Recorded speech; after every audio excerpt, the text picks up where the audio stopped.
men quvib o'tishim kerak ekan, qoidada bo'lgan mumkin bu deb.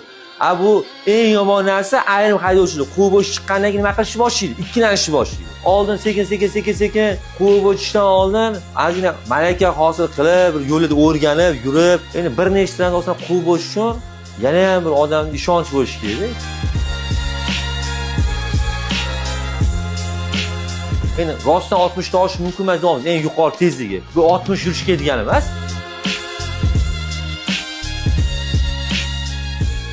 Har doimgidek savol-javobimizni boshlaymiz. Hop, sizga savol, o'tgan dars tayyorlanib keling dedim. Majburiy to'xtash nima degani?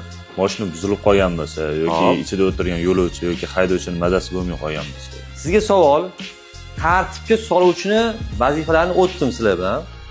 Siz chorrahaga kirganingizda tartibga soluvchi o'ng qo'l yuqoriga ko'tarilgan bo'lsa, nima qilishingiz kerak?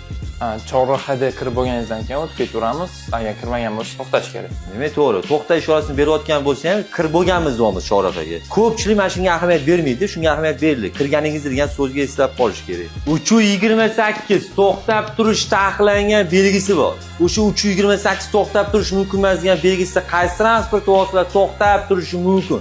Nogiron haydovchilar va taksimetrda ishlaydigan haydovchilar to'xtab turishi mumkin.